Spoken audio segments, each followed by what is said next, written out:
Bien, el último sacrificio. Os invito a leer 2 Timoteo, capítulo 4. 2 de Timoteo, capítulo 4. 2 versículos. 2 versículos. 2 Timoteo, capítulo 4, versículos 6 y 7.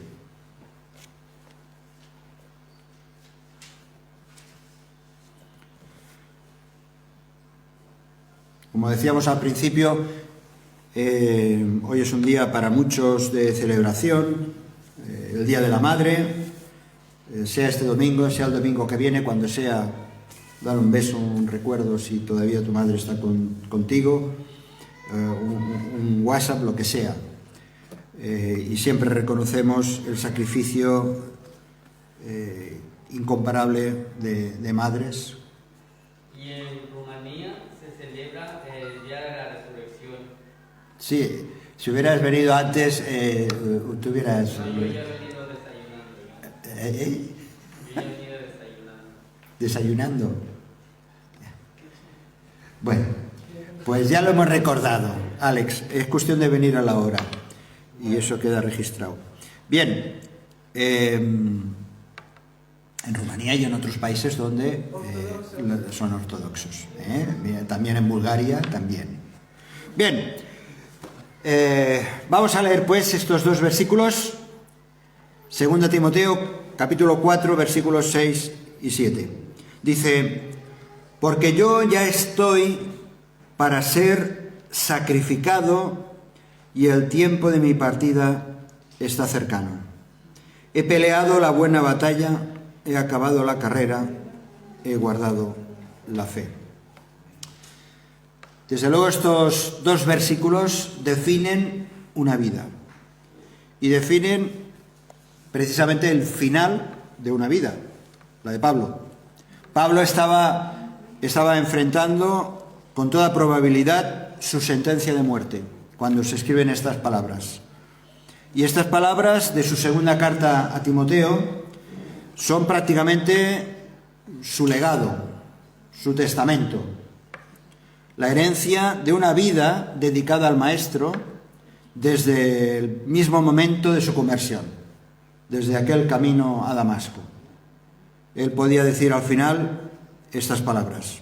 Ahora, hay una palabra clave en la primera parte de este versículo, que es en el versículo 6, que dice, es una palabra que habla de sacrificio. Sacrificio.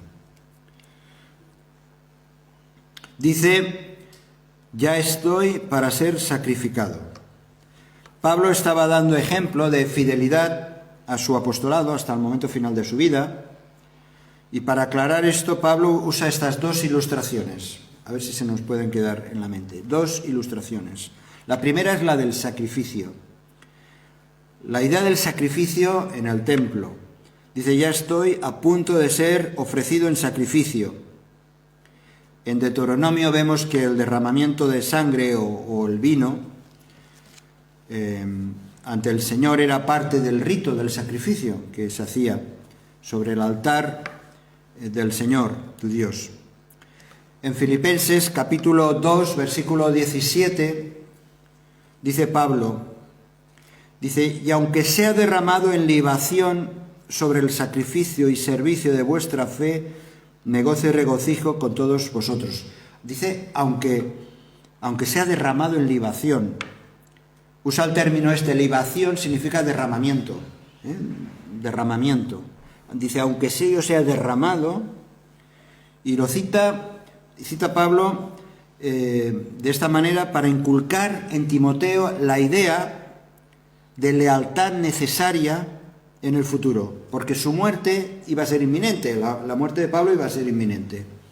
Su sangre, la sangre de Pablo, iba a ser derramada en el martirio como sacrificio a Cristo, como demostración de una vida que se entregó 100% al Señor. Desde su conversión, Pablo se lo había ofrecido todo a Dios. Le ofreció sus bienes, su dinero, su educación, su tiempo, el vigor de su cuerpo, la agudeza de su mente, la devoción de un corazón, lo entregó todo al Señor. La vida era lo único que le quedaba a Pablo, lo único que le quedaba para ofrecer. E iba a ponerla sobre, lo utiliza esta expresión, ¿no? Sobre el altar, sin el menor reparo y además con el mayor gozo que nos podamos imaginar. Yo no lo entiendo de otra manera, hermanos y hermanas. Un seguidor de Jesús, alguien que ha respondido al llamado a seguir a Jesús, yo no lo entiendo de otra manera. Aquella que ha respondido al llamado del Señor Jesús, sígueme, yo lo entiendo de otra manera que aquellos que hemos respondido, no hay otra manera de responder al servicio del Maestro, que es entregar toda nuestra vida para Él.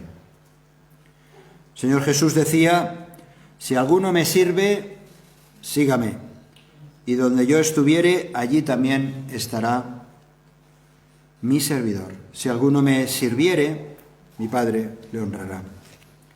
Sacrificio, una palabra que quizá no nos gusta demasiado, o no la entendemos tampoco demasiado, ¿verdad? La segunda ilustración que pone Pablo en este mismo versículo, dice, y el tiempo de mi partida está cercano. El tiempo de mi partida está cercano. Tiempo de partida. Evoca un poco la idea de un barco que está levando anclas, que las está levantando. O la idea un poco también del soldado que está desmontando el campamento porque va a la batalla. El tiempo de mi partida ha llegado.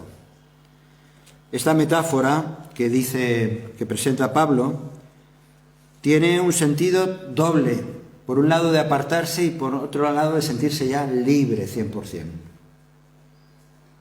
Ya sabemos que el ancla lo que hace es que te tiene ahí sujeto. Es cierto, pueden haber tempestades, pero al momento que levantas ancla, el barco queda libre. Su hora, la hora de Pablo, la hora de la muerte ha llegado. Y para él era un conflicto, ya lo sabéis, en otros pasajes de la Escritura, ¿no? Él decía que partir y estar con Cristo es muchísimo mejor. Tenía que partir, la idea otra vez, de nuevo, la imagen esta gráfica, que era mucho mejor que quedarme en la carne. Eso lo leemos en Filipenses. La palabra sacrificio, que la estaremos repitiendo, era habitual en una mente judía, como era la de Pablo, lógicamente, donde estaba ligado pues a las normas dadas a Moisés y que todo eso lo hayamos bien detallado en Pentateuco, en el libro de Pentateuco. Lo que iba, fijaos bien en este detalle, lo que iba a ser sacrificado, no cualquier animal, cualquier objeto animado, no tenía ningún derecho. Era meramente eso, alguien o algo algo vivo, que por medio del cual se manifestaría que él no podía tener ningún derecho, puesto que iba a ser sacrificado. Y Pablo había hecho una simbiosis con su propia vida. Al ser sacrificado, perdía todos sus derechos. Y claro, en una sociedad como la nuestra, que enseguida levantamos la bandera para exigir derechos, yo tengo derecho para esto, yo tengo derecho para lo otro, ¿verdad? Y que siempre estamos intentando defender nuestros derechos, y es cierto que gracias a Dios existen también leyes que protegen los derechos de las personas, ¿verdad? Pues bien, en esa mentalidad nuestra que estamos acostumbrados a defender nuestros derechos, parece que choca un poco con la idea del sacrificio, porque el sacrificio lo que hace es que tú pierdes todos tus derechos. ¿Sacrificarme yo? ¿Sacrificarme yo por o por esta causa o por esto? ¿Verdad? ¿Verdad que hay una contradicción entre todos mis derechos que yo tengo y qué tiene que ver con sacrificio. Bueno, vamos a echarle una mirada al Antiguo Testamento de una manera rápida para entender un poco el sacrificio. ¿Qué es eso del sacrificio en el Antiguo Testamento? Al dirigirse a Moisés, constituido pues como si fuera un intermediario, Dios le transmite instrucciones muy claras. Vamos a Éxodo capítulo 20. Vamos a leer en Éxodo capítulo 20. Solamente vamos a leer 4 versículos, 5, porque todo lo que tiene que ver con sacrificios es muy extenso, Solamente leer estos pasajes. Éxodo capítulo 20,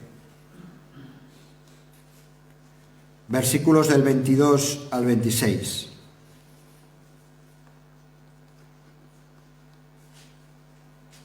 Dice, así dirás, leo en Éxodo 20, versículos 22 al 26.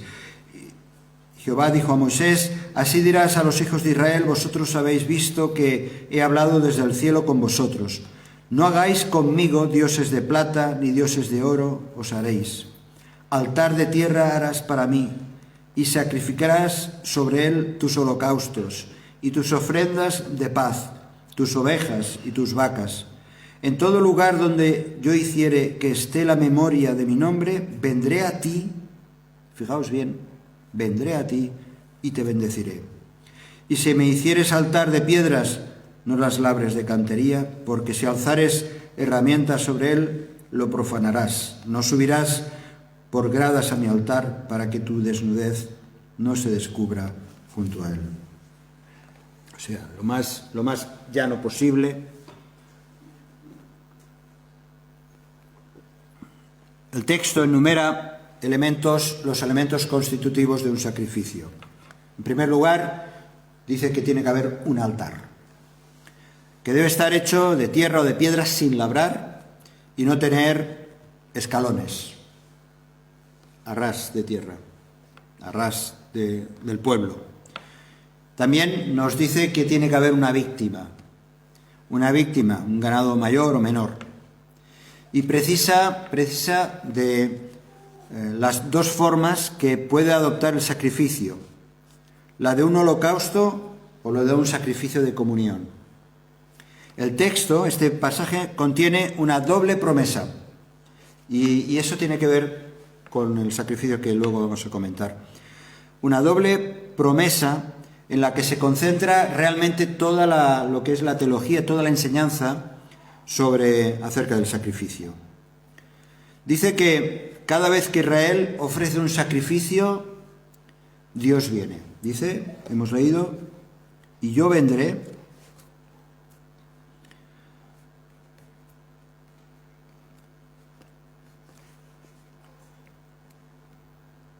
versículo 24,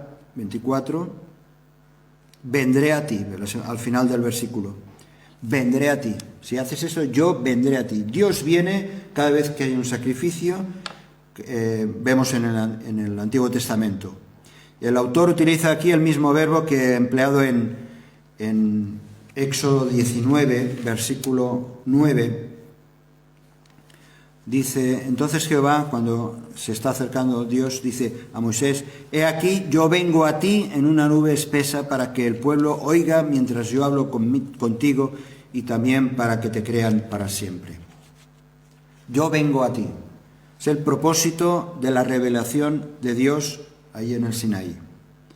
Así que el sacrificio no consiste en hacer que suba una manera sacrificial al cielo, sino que busca hacer que descienda Dios a la tierra, junto a la ofrenda. La segunda cosa que vemos aquí es que cuando Dios viene, únicamente viene para bendecir. No es ese Dios justiciero que cuando viene en el momento que tú ofreces el sacrificio. Estas dos afirmaciones tienen una importancia fundamental para entender lo que realmente significa el acto sacrificial. Dios viene para bendecir por medio del sacrificio. El sacrificio, pues, no es simplemente una forma de culto particularmente adaptada por los israelitas, pero sí que vemos que este culto sacrificial tiene su origen en Dios. Es considerado, pues, es una institución divina de parte de Dios. Cualquier sacrificio que no hiciera de la bendición divina su centro debería ser considerado como que no está conforme al propósito y al plan de Dios. Cualquier sacrificio que fuera más que un propósito, un rito marginal o un simple restos del paganismo, estaría totalmente en contradicción con el testimonio del primer pacto. Así que los sacrificios paganos, que son muchos, siempre vemos en la historia que buscaban calmar a los dioses, ¿verdad? Incluso en las tierras lejanas de lo que llamamos América Central y América del Sur, habían sacrificios terribles para conseguir aplacar los dioses. Bueno, eso decían. Buscar el favor de los dioses, satisfacer su conciencia colectiva o personal, seguir sus ritos vacíos, como por ejemplo vemos en las Escrituras tantas veces a los sacerdotes de los Baales, ¿no? Pero nada tiene que ver eso con el sacrificio que Dios espera y quiere de su pueblo. Hay tres realidades sobre los sacrificios. Vamos a ver tres realidades sobre los sacrificios. Solo podía ofrecerse a Dios lo mejor. Lo mejor. Al dar la ley, Dios dijo en Deuteronomio capítulo 17, versículo 1, dice: no ofrecerás en sacrificio a Jehová tu Dios buey o cordero en el cual haya falta o alguna cosa mala, pues es abominación a Jehová tu Dios. Con la palabra esta falta, Dios se refirió a cualquier cosa que de una manera u otra no permitía que fuera imperfecto. Dijo, leemos en otro pasaje en Levítico: cuando alguno ofreciere sacrificio en ofrenda de paz a Jehová para cumplir un voto, o como ofrenda voluntaria, sea de vacas o de ovejas, para que sea aceptado será, dice, sin defecto. Ciego, perniquebrado, mutilado, verrugoso, sarnoso, roñoso, no ofreceréis esto a Jehová. Ni de ellos pondréis ofrenda encendida sobre el altar de Jehová. No ofreceréis a Jehová animal con testículos heridos o magullados, rasgados, cortados, ni en vuestra tierra lo ofreceréis. Es decir, aquello que iba a ser sacrificado tenía que ser lo mejor, en las mejores condiciones. En segundo lugar, estos sacrificios significaban también un precio costoso, un precio alto. Y además eso representaba un inconveniente para las personas. Sacrificar los primogénitos de los animales, que era lo que pedía Dios, y tener indicado hacer tantos sacrificios, realmente representaba un costo financiero, económico, familiar o comunitario muy importante para los hebreos. Cuánto más fácil habría sido haberse quedado con lo mejor, ¿verdad?, para ellos, y haberse olvidado de Dios. Tener que ir tan seguido a Jerusalén, con sus animales, con sus productos agrícolas, todo eso implicaba gastos, tenía un precio. Y para muchas personas podrían decir: estos son demasiadas molestias.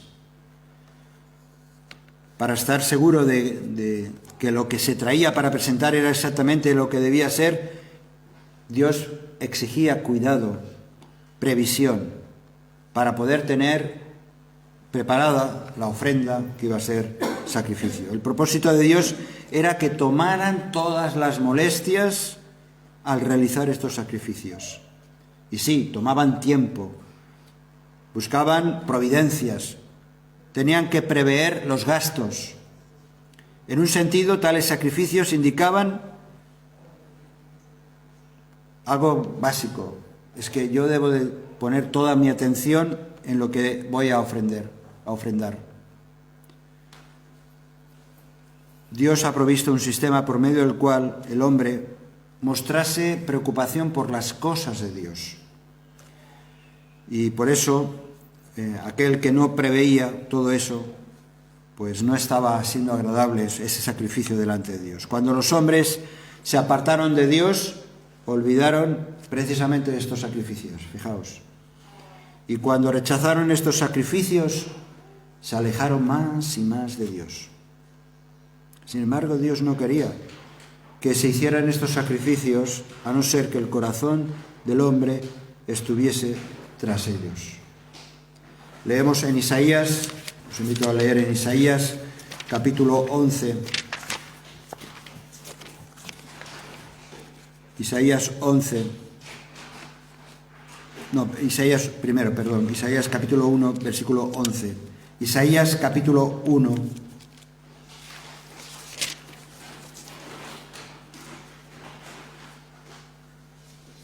Un texto que lo hemos leído muchas veces. Isaías capítulo 1, versículos del 11 al 15.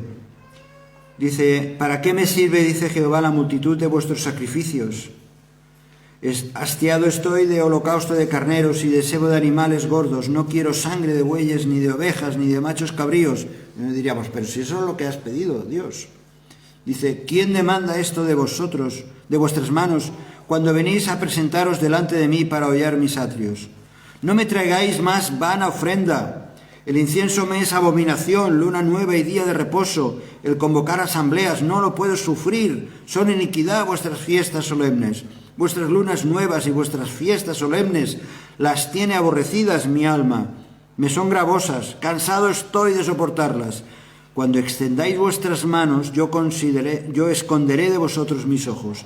Asimismo, cuando multipliquéis la oración, yo no oiré. Llenas están de sangre vuestras manos. ¿Por qué? Porque esos sacrificios no reunían estos requisitos. Porque no habían tenido el cuidado, los israelitas, los hebreos, no habían tenido cuidado en atender realmente los requisitos que Dios pedía para ellos. Por todo esto, y ya había algo también que no podía, que quizá algunos podían tener la confusión, pero debían de tener claro que esos sacrificios no podían quitar el pecado. A pesar del costo, de lo que costaba todo eso, a pesar del trabajo extra que representaba presentar esos sacrificios, los sacrificios no podían quitar el pecado. Los judíos pensaban que tenían vida eterna por medio de su ley, pero ciertamente el Señor Jesús lo dejó claro.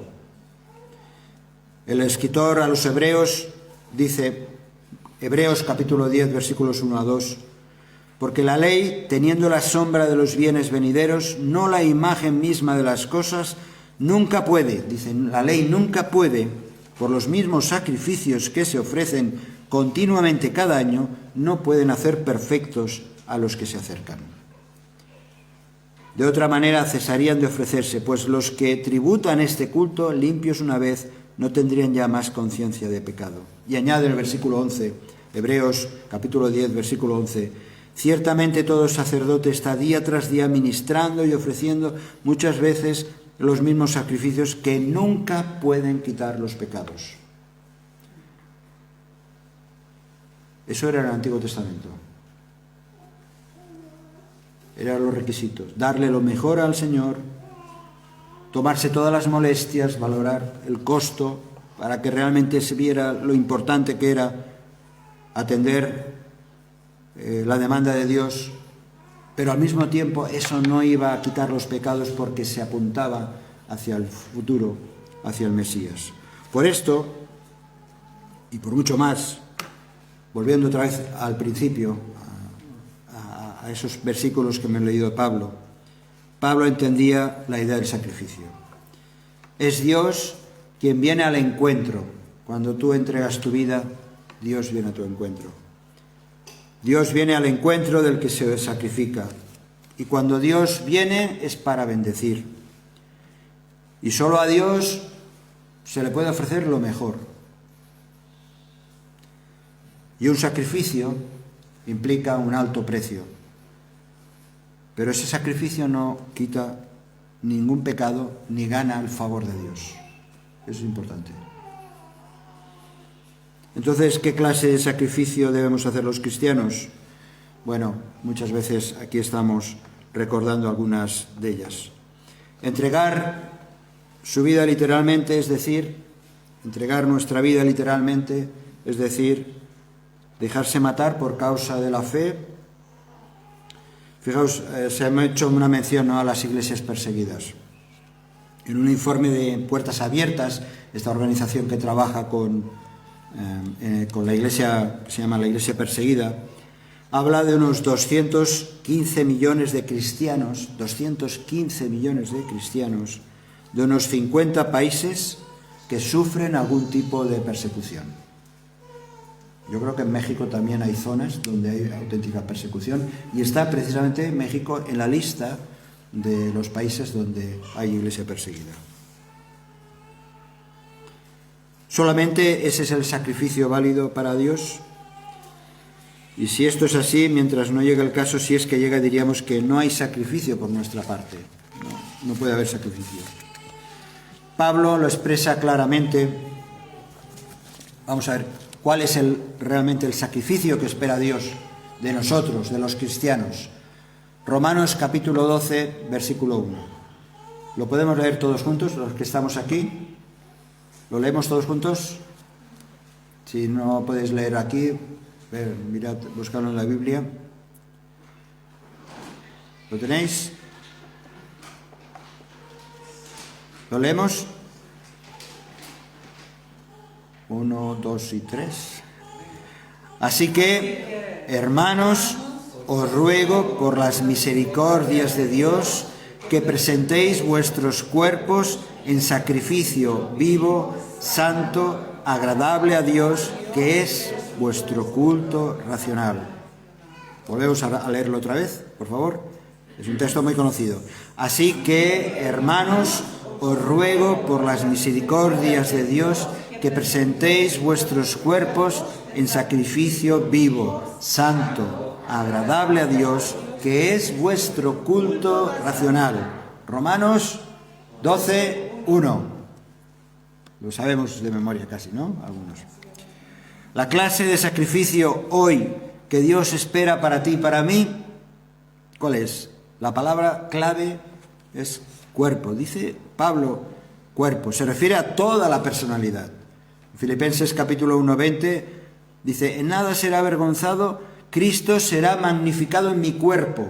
Lógicamente no era el hígado, no era los brazos, no era el pelo, o calvo, no sé lo que era calvo ya, sino todo nuestro ser. Cristo será magnificado en mi cuerpo.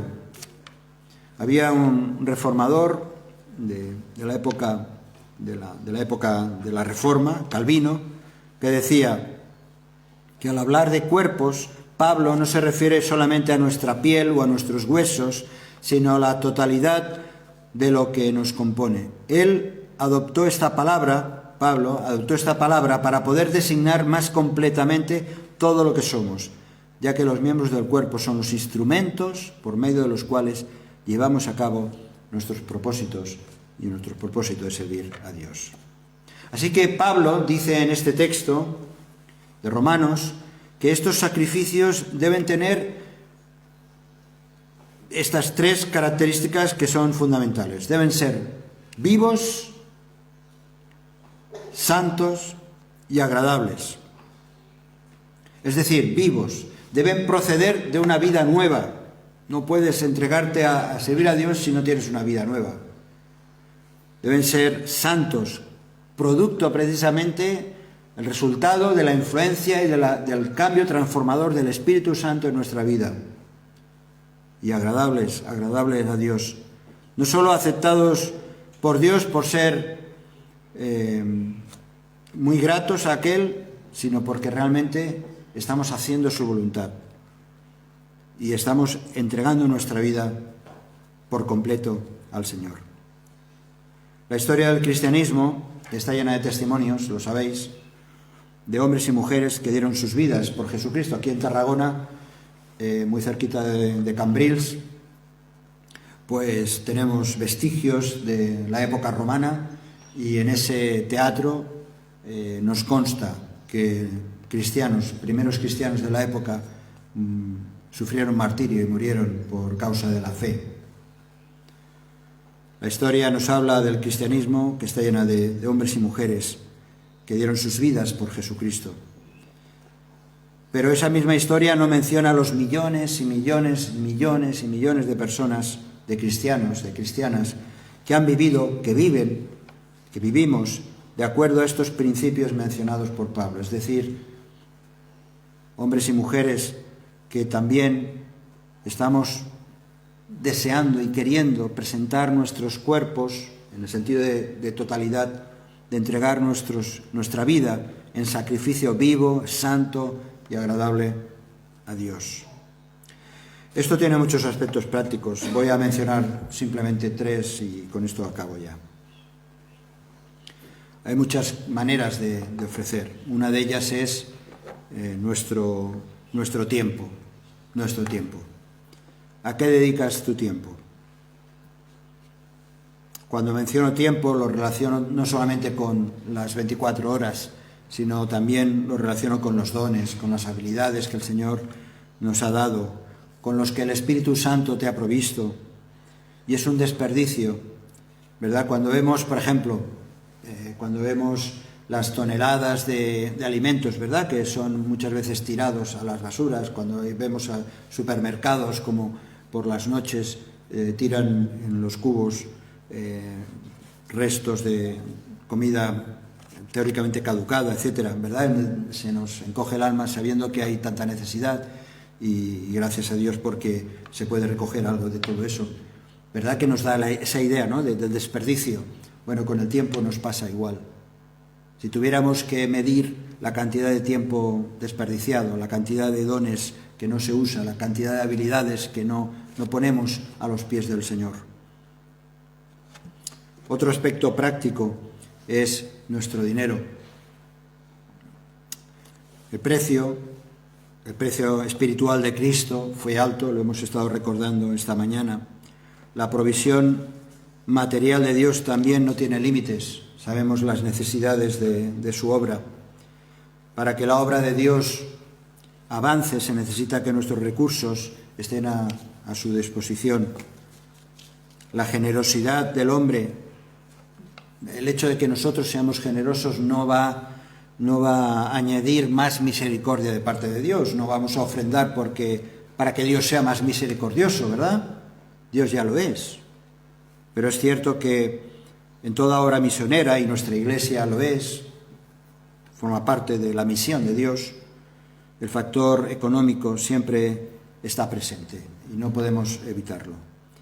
Sea para sostener su obra aquí, sea para sostener con unas rupias a un pastor en la India, sea para lo que sea, para construir pozos en zonas desérticas de África, o para levantar un hospital en la selva amazónica, o para levantar una iglesia en una ciudad posmoderna, necesitamos entender y vivir que los recursos han de estar a disposición de la obra de Dios.